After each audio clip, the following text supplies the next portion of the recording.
ప్రభు యొక్క ఘనమైన నామాన్ని బట్టి ప్రతి ఒక్కరికి వందనాలు చెల్లిస్తూ ఉన్నాను.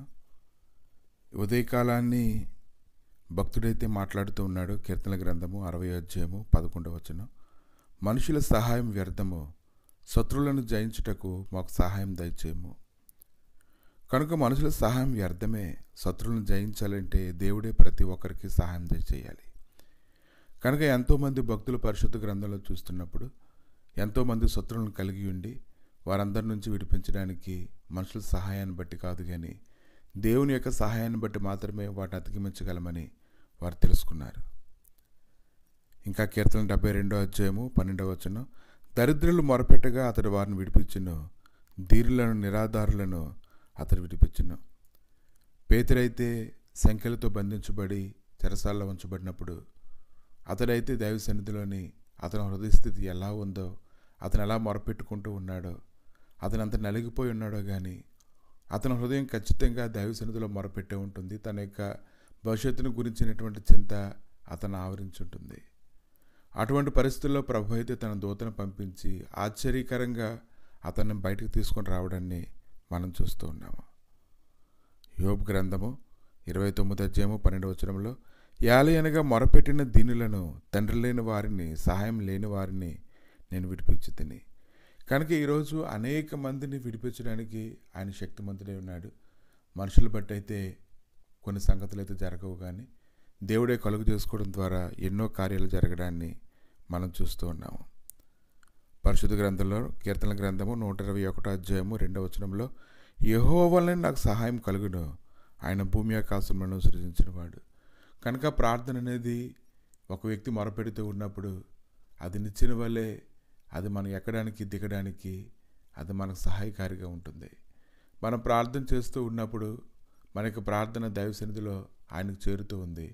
దానికి సమాధానం వెంటనే మనకు దిగి రావడాన్ని మనం చూస్తూ ఉన్నాం. కాబట్టి ఈరోజు ప్రార్థన ద్వారా ప్రతి విషయంలోనూ కూడా మనం విడిపించబడతాము.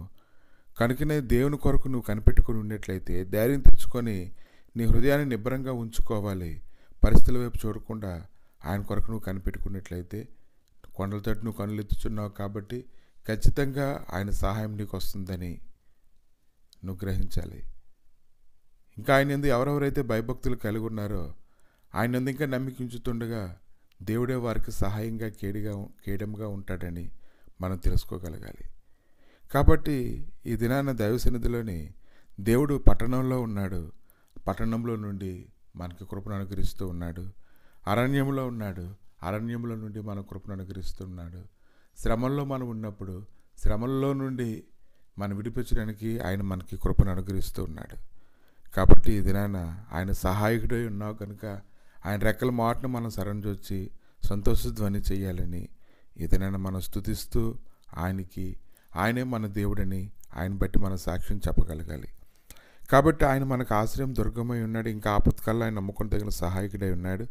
కనుక నువ్వు ఆ దేవుని ఆశ్రయిస్తున్న కొద్దీ గొప్ప కృపను నువ్వు పొందుకుంటావని ఉదయకాలాన్ని తెలుసుకోగలగాలి. కీర్తన గ్రంథము 109వ అధ్యాయం 27వ వచనంలో, యెహోవా నా దేవా, ఇది నీ చేత జరిగినదనియో, యెహోవైన నీవే దీన్ని చేసేవనియో నాకు తెలియనట్లు నాకు సహాయం చేయము. నీ కృపను బట్టి నన్ను రక్షించుము. ఆపత్కాలంలో మొరపెట్టేటివారు ఒక నిశ్చిత గురించి దైవ సన్నిధిలో అడుగుతూ ఉంటారు. దేవా, నాకు నిశ్చిత కలుగు చేయను, ఆయన నీవు ఉన్నావని, నువ్వు సహాయం చేస్తావు అనేటువంటి ఆశతో నీ సన్నిధిలో ఉన్నాను కనుక నాకు ఒక నిశ్చితను దయచేయమని ఎంతోమంది మొరపెడుతూ ఉంటారు. కాబట్టి ఆయన మొరపెట్టి వారు అందరికీ ఆయన సమీపంగా ఉన్నాడు. వారి పరిస్థితులు ఏవైనప్పటికీ కూడా వాటి నుంచి విడిపించడానికి ఆయన గొప్ప దేవుడై ఉన్నాడు.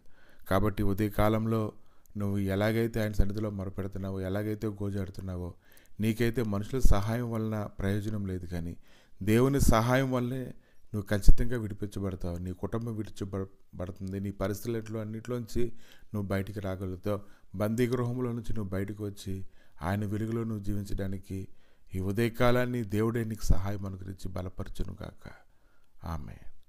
ప్రభా, మీ దయగలిగిన హస్తాలకు తండ్రి సమయంలో అప్పగించుకుంటుండగా ఏదైనా నీ సన్నిధిలో ఉన్నట్టు ప్రతి ఒక్కరిని నాయన వారు మొరపెడుతుండగా ప్రభా ప్రతి పరిస్థితుల నుంచి ఆశ్చర్యకరంగా విడిపించి గొప్ప చేయమని బలపరచమని అనేకులు దయనైన వారి మీద కుమ్మరించబడినట్లుగా సహాయం దయచేసి మీరే మహిమగంట ప్రభావాలు పొందమని, బంధకాలు కలిగినటువంటి ప్రతి స్థితిలోనూ నాయన తండ్రి వారు గొప్పగా విడిపించబట్టకు, నీ నామం కనపరచబట్టకు సహాయం దయచేయమని యేసుక్రీస్తు నామములు అడిగి వేడుకుంటున్నాము తండ్రి.